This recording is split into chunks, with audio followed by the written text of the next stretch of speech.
तो यजुर्वेद के 8वें अध्याय के 14वें मंत्र में कहा है कि हमें पुरुषार्थ करना चाहिए, सब मनुष्यों को पुरुषार्थ करना चाहिए, और पुरुषार्थ करने से ही सब सुख मिलता है।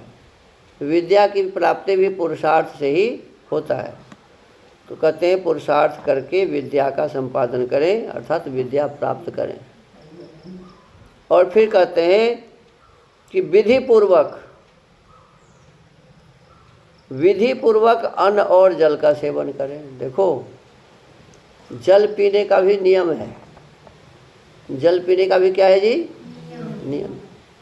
प्रातः काल जब उठते हैं तो उकड़ू बैठ के, माने अपने पंजे के ऊपर में बैठ के, और घूंट घूंट पानी पीना चाहिए। कम से कम 2 गिलास, आधा लीटर 1 लीटर पानी पियो। तो पानी मुंह में लिया, ऐसे थोड़ा सा चलाया मुंह में, फिर घोटा, तो मुख के जो लार होते हैं वो पानी में लगते, और वो पानी जब भीतर में जाता है तो हमारे भीतर के जितने अवयव हैं उनको स्वस्थ करता है। हमारे भीतर में आंत में जो गंदगी आदि हैं उसको हटाता है, दूर करता है। तो इसीलिए प्रातः काल पानी पीना चाहिए, और नियम पूर्वक इसी प्रकार से घूट घूट पानी पीना चाहिए।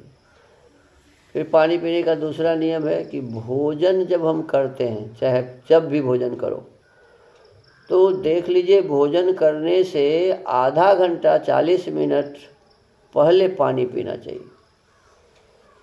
पानी पीने के आधा घंटा 36 मिनट 40 मिनट बाद हमें भोजन करना चाहिए।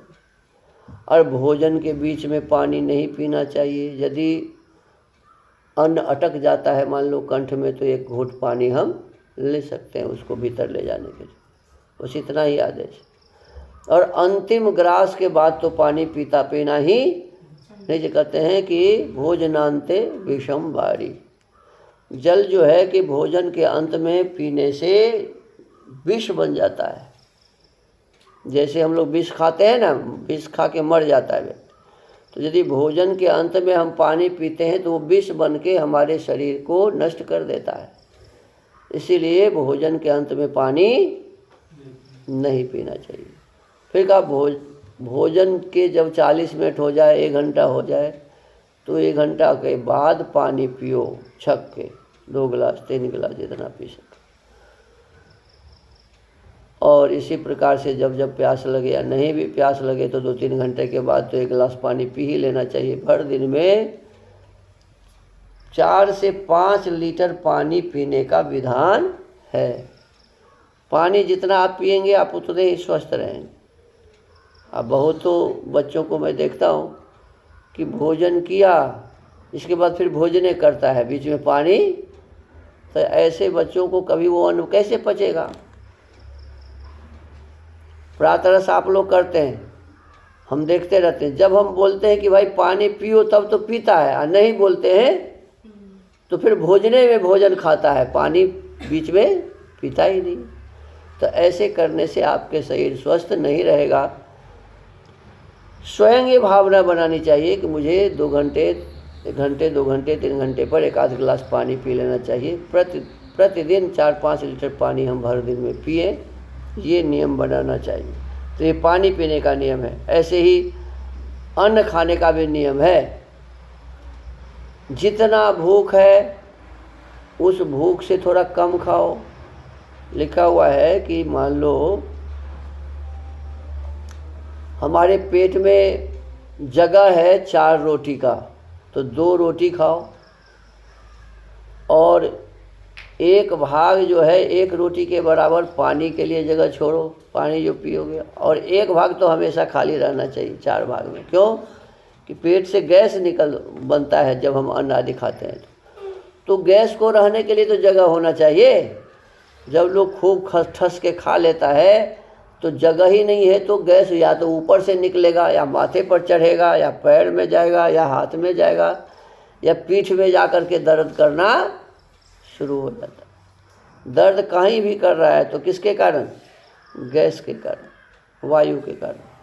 तो हमको आपको इस बात का ध्यान रखना चाहिए कि अन्न भी बहुत नहीं खाना चाहिए, नियम से भोजन करो।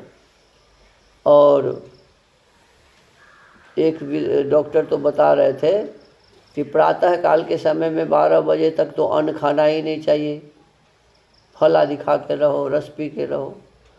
अब 12 बजे से 4-5 बजे के बीच में भोजन एक बार बढ़िया से कर लो, और रात में भोजन नहीं करो। कई डॉक्टर बताते हैं कि हम लोग जो दूध बहुत पीते हैं, दूध भी लाभ नहीं करता है, दूध भी चर्बी बढ़ाता है और भी गैस बनाता है। दूध भी बहुत सीमित मात्रा में पीना चाहिए, और दूध न पिए तो और अच्छा है स्वास्थ्य के लिए। दूध दही बहुत ज़्यादा फायदा शरीर के लिए नहीं करता, फल रस ये सब ज़्यादा फायदा करता है। तो हम शरीर को स्वस्थ रखने के लिए सात्विक भोजन करें, राजसिक और तामसिक भोजन न करें। तो ये कहा कि अन्न और जल का विधि पूर्वक सेवन करें, विधि लिखा हुआ है, विधि पूर्वक सेवन करें। फिर कहते हैं शरीरों को निरोग और मन को धर्म में निवेश करके रखें। शरीर को क्या रखना चाहिए जी? निरोग। निरोग किसका सही रहेगा? जो प्रातः काल 1-8 घंटा खूब मेहनत करता है। अब आप लोगों को तो जब कोई लाठी लेके खड़ा रहता है तो मेहनत करोगे, नहीं तो नहीं करेंगे आप, तो ऐसे नहीं होगा। अपने मन में जुनून होना चाहिए कि मुझे स्वस्थ रहना है, और स्वस्थ के लिए प्रतिदिन नियमित रूप से 1-8 घंटा इस शरीर में संचार होते रहना चाहिए। हाथ को फेंको ऊपर, पैर को आगे पीछे दौड़ो। शरीर में जितने भी जोड़ है ना जी, ये जितने जोड़ हैं सब जोड़ को हिलाओ, ऐसे ऐसे करो, है ना। कमर को हिलाओ, जहाँ जहाँ भी जोड़ है सबको हिलाइए, क्योंकि इसमें गठिया किसको हो जाता है? जो अपने शरीर को ठीक से नहीं चलाता है, तो वो वहाँ वायु भर जाता है, और फिर जब वो ऊपर नीचे करना चाहता है तो उसको दर्द होता रहता है। तो ये शरीर के किसी भी अंग में जकड़न न हो, इसके लिए व्यायाम बहुत ज़रूरी है। व्यायाम करिए, प्राणायाम करिए, दौड़ लगाइए, ये सभी शरीर को स्वस्थ रखने के साधन है। सूक्ष्म व्यायाम करिए बैठ करके, और कुछ नहीं कर सकते हैं तो ऐसे देखो, ऐसे हाथ को बंद करिए खोलिए, बंद करिए खोलिए, थोड़ा सा जितना जोर है उसको ऐसे ऐसे हिलाइए, ऐसे ऐसे, हैं, ऐसे ऐसे। तो ये हमारे इस प्रकार से शरीर को संचालित रखने से हमारा शरीर क्या होगा? स्वस्थ रहेगा। खाली खाएंगे समय से, सोएंगे, तो इसी से शरीर स्वस्थ रहने वाला नहीं है। तो कहते हैं विधि पूर्वक अन्न और जल का सेवन करें, शरीर को निरोग रखें। और निरोग के लिए जैसे पानी पीने को कहा गया, जैसे भोजन करने को कहा गया, ये सब करने के पश्चात में खाली पेट जब आपका हो तो उस समय आसन, व्यायाम, प्राणायाम ये सब करिए, दौड़ धूप करिए, इससे शरीर स्वस्थ रहेगा। और फिर मन को भी स्वस्थ रखिए। मन यदि ठीक नहीं है तो कुछ भी ठीक नहीं होगा। मन एवं मनुष्यानाम कारणम बंध मोक्ष। मोक्ष का भी कारण मन ही है, और मने दुख प्राप्त करने का भी कारण मन ही है। नरक में भी मन ही ले जाएगा और स्वर्ग में भी मन ही ले जाएगा।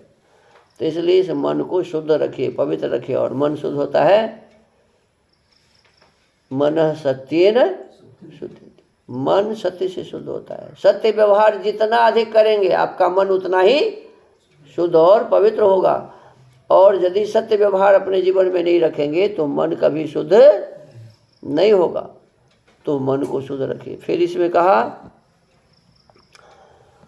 कि उस मन को धर्म में लगा के रखिए। सत्य व्यवहार से मन शुद्ध हो जाएगा, और उस शुद्ध मन को किस में लगा के रखिए जी? धर्म में निवेश करके, दूसरों के उपकार में, दूसरों को सुंदर रास्ता दिखाने में, अपने जीवन में करने योग्य कर्तव्य को करने में, परमात्मा के आदेश को पालने में, ये है धर्म। परमात्मा का आदेश वेद में है और वेद के अनुसार हमारा ये जीवन बन जाए, इसी में अपने मन को लगा के रखना चाहिए। तो कहते धर्म में मन को निवेश करके सदा सुख की उन्नति करें। माने ऐसा करने से सुख की उन्नति होती जाती है, हमारे जीवन में सुख बढ़ता है। और जो कुछ न्यूनता हो उसको दूर कीजिए आपके भीतर में, जो इसीलिए वेद में कहना विश्वानि दुरितानि परास। सबके जीवन में न्यूनता है, उसको समझ के जान करके उस न्यूनता को हटाइए, उसको परिपूर्ण करें। तथा जैसे कोई मित्र तुम्हारे सुख के लिए बर्ताव बरते, बहुत सारे ऐसे लोग हैं जो हमारा कल्याण करना चाहता है, तो जैसे हमारा कल्याण करना चाहता है कोई, वैसे हम भी उनके कल्याण के लिए दिन रात लगे रहें। कहते हैं जैसे मित्र तुम्हारे सुख के लिए बर्ताव बरते, वैसे उसके सुख के लिए आप भी बर्ताव करो। हर एक व्यक्ति को यह चाहिए कि हम दूसरों के लिए अपने जीवन को अर्पित करें, समर्पित करें। जैसा हमें लोगों के द्वारा सुख मिल रहा है, वैसे हम भी दूसरों को सुख पहुंचावें। देखो किसान खेती करता है, हम लोग तो खेती करते नहीं है, लेकिन रोटी तो खाते हैं, चावल तो खाते हैं, सब्जी तो खाते हैं। किसके कारण जी? किसान के। तो उस किसान के लिए भी तो आप सोचिए जो आपके लिए सोच रहे हैं। सोचना चाहिए। जो फल उपजाते हैं, यदि वो ना उपजाएं तो हम खा सकेंगे? हम नहीं खा सकते। तो ये सब बातें दूसरों के ऊपर में निर्भर है और सभी हमारे लिए ही परिश्रम कर रहा है, तो हम आप भी उनके लिए सोचें, विचारें। यही है कि कोई हमारे सुख के लिए सोचता है तो हम भी उसके सुख के लिए सोचें। तो इस प्रकार से आज के इस वेद स्वाध्याय के क्रम को यहीं विराम देते हैं। ओम। महर्षि दयानंद सरस्वती जी ने सत्यार्थ प्रकाश की रचना की है और इस सत्यार्थ प्रकाश के 7वें समुल्लास का हम सभी स्वाध्याय कर रहे हैं। इस 7वें समुल्लास में अभी उपासना कांड है, उपासना की विधि बताई जा रही है। महर्षि जी लिखते हैं कि यम और नियम को अपने जीवन में धारण करें। अहिंसा अर्थात किसी से बैर नहीं रखना, सत्य अर्थात सदा सत्य बोलना, औस्ते अर्थात चोरी नहीं करना, ब्रह्मचर्य अर्थात अपने इंद्रियों पर को संयम में रखना, और परिग्रह अर्थात निरभिमानी रहना, शौच अर्थात बाहर भीतर से शुद्ध रहना, संतोष अर्थात मेहनत पुरुषार्थ करने के पश्चात जो भी मिल जाए उसी में प्रसन्न रहना, लाभ हो हानि हो सब में प्रसन्न रहना, और आलस्य छोड़कर पुरुषार्थ सदा किया करना। फिर स्वाध्याय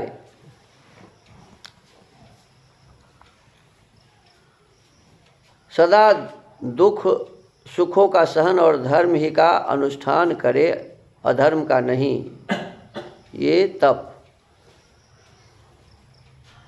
धर्म के अनुष्ठान में दुख भी हो तो उसे सहना चाहिए, ये है तप। सर्वदा सत्य शास्त्रों को पढ़ते पढ़ाते रहना। और सत्य शास्त्र क्या है? 4 वेद, 4 उपवेद, 4 ब्राह्मण ग्रंथ, 6 वेद के अंग, 6 वेद के उपांग, प्रक्षिप्त को छोड़कर मनुस्मृति और उपनिषद, ईश केनकाठ, प्रश्न मुंडक मांडुक, ऐतरेय तैतरीय, छांदोग्य, वेद, आरण्यक, श्वेता स्वतत, ये सभी जो ग्रंथ हैं ऋषियों के लिखे हुए हैं और उसमें जो प्रक्षिप्त हो गए हैं उसको छोड़ के वेदानुकूल जो हैं वो सभी सत्य शास्त्र हैं। तो इन सत्य शास्त्रों को पढ़े और पढ़ावे। हमेशा सत्पुरुषों का संग करें, अच्छे लोगों के संग में रहें। ओम का जप करें, ओम और गायत्री का जप करें। ओम इस एक परमात्मा के नाम का अर्थ विचार करें, नित्य प्रति इसका जप किया करें और अपने आत्मा को परमेश्वर की आज्ञानुकूल समर्पित कर देवे। परमात्मा ने जैसा आदेश दिया है वेद में, उस वेद में बताए हुए मार्ग पर चलने के लिए अपने आप को समर्पित कर दीजिए। यही है परमात्मा पर समर्पण, ईश्वर पर निधान। परमात्मा स्थित कर अपने आत्मा और परमात्मा का विवेचन करके परमात्मा में मग्न होकर संयमी होवे। अब आप कहते हैं जब इन साधनों को करता, इसके इन 5 प्रकार के नियमों और मिलाकर उपासना योग का दूसरा अंग कहता है। इसके आगे 6 अंग योग शास्त्र और ऋग्वेदादि भाष्य भूमिका में देख लेवे। स्वामी जी कहते हैं जब उपासना करने की इच्छा हो किसी को भी, चाहे कि हम भगवान के पास बैठेंगे तो क्या करें, तो सबसे पहली बात बताए कि एकांत स्थान पर, जो स्थान शुद्ध हो, एकांत शुद्ध देश में जाकर पहले आसन लगाए। जो आसन ही लगाना नहीं जानेगा उससे उपासना नहीं होगी। तो सबसे अच्छा आसन होता है पद्मासन। एक पैर इस पर, एक पैर इस पर ऐसे रख लिया और इसका अभ्यास करिए। पहले दुखेगा, लेकिन जब धीरे धीरे धीरे धीरे आपका वो अभ्यास हो जाएगा ना, तो उसमें दुखने के बदले आनंद आएगा। तो ये आपको इसका अभ्यास करना चाहिए। ये मत सोचिए कि दुख रहा है, वो प्रारंभिक स्तर में ऐसे ही दुखता है, कोई भी काम करता है तो, लेकिन धीरे धीरे वो ठीक हो जाता है। तो अपने मन में बनाइए कि मुझे पद्मासन का अभ्यास कर लेना है। और पद्मासन मान लीजिए कोई आदमी नहीं करता है या नहीं लगा सकता है तो सुखासन में बैठे, लेकिन आसन में रीढ़ की ऐसी हड्डी सीधी हो, दोनों हाथ घुटने पर हो, आंख बंद हो, ये ग्रीवा छाती ये सभी एक सीध में हो। तो इस प्रकार से सीधा होकर के बैठे, आसन लगाकर फिर कहते हैं प्राणायाम करना चाहिए। लंबी श्वास भीतर से बाहर फेंको, बाहर रोको, फिर थक जाओ तो फिर धीरे धीरे भीतर ले लो, फिर ऐसे ही बाहर फेंको, फिर ऐसे धीरे धीरे ये अभ्यास करना चाहिए। फिर श्वास भीतर लेकर के भीतर रोको, थक जाते हो तो फिर बाहर कर दो। इस प्रकार से बाह्य प्राणायाम, आभ्यंतर प्राणायाम, एक स्तंभवृत्ति होता है, जहाँ का तहाँ प्राण को रोकना, स्तंभवृत्ति प्राणायाम। फिर है एक बाह्य आभ्यंतर विषयाक्षेपी प्राणायाम, श्वास बाहर है, थक गए, भीतर आना चाहता है, लेकिन फिर भी प्रयास करके उसको बाहर ही रखा जाता है। ये है बाह्य आभ्यंतर विषयाक्षेपी प्राणायाम। तो इन चारों प्राणायाम का अभ्यास करो। फिर कहते हैं बाह्य विषयों से इंद्रियों को रोको। आँख से जो अन्न बन्न देखते रहते हैं मत देखो, कान से जो सुनते हो मत सुनो, त्वचा से स्पर्श करने की बात होती है ये सब मत किया करो। ये सभी जितने भी इंद्रियां हैं उसको बाहर के विषयों से रोको। और फिर मन को, हमारा जो मन है उसको नाभि प्रदेश में, फिर कहा हृदय में, फिर कहा कंठ में, फिर कहा नेत्र में, फिर कहा शिखा में। ये शिखा माने जहाँ टीकी जिसको कहते हैं, शिखा में, अथवा पीठ के मध्य, पीठ में जो हाड़ रीढ़ की हड्डी है कहते हैं उसके मध्य में, हाड़ में किसी स्थान पर स्थित कर अपने आत्मा और परमात्मा का विवेचन करे। मैं कौन हूँ? क्या मैं ईश्वर हूँ या ईश्वर हमसे अलग है? इस पर विवेचन करे तो पता चलता है कि नहीं, मैं तो ईश्वर नहीं हूँ, क्योंकि ईश्वर जो काम कर सकता है वो मैं नहीं कर सकता।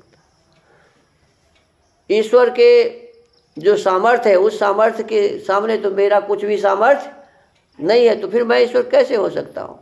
ईश्वर अलग एक सत्ता है और वो कहाँ रहता है, इस पर विवेचन करके जब ये पता चल जाएगा कि ईश्वर तो सब जगह रहते हैं, तो फिर उस परमात्मा में वो अपने आत्मा को निश्चित करके विवेचन करके परमात्मा में मग्न होकर संयमी होवें। ये उपासना का विधि स्वामी जी ने लिखा है। जब इन साधनों को करता है तब उसका आत्मा और अंतःकरण पवित्र होकर सत्य से पूर्ण हो जाता है। नित्य प्रति ज्ञान विज्ञान बढ़ाकर मुक्ति तक पहुंच जाता है। देखो कितनी अच्छी बातें बताई हुई, खाली सुनने के लिए नहीं, इसको हम अपने जीवन में धारण करेंगे, ऐसा करने लगेंगे। कोई कहेगा तब नहीं, अपने मन में होना चाहिए कि मुझे ऐसा करना है। और अब आप लोग छोटे नहीं हैं। देखो एक शंकराचार्य नाम के व्यक्ति का नाम सुना जाता है। शंकराचार्य के बारे में कहते हैं कि 8 वर्ष में ही उनको ये सब ज्ञान हो गया था, छोटे ही अवस्था में। स्वामी दयानंद सरस्वती को भी तो छोटे ही अवस्था में समझ में आ गया, और ईश्वर के खोज में घर से निकल गए।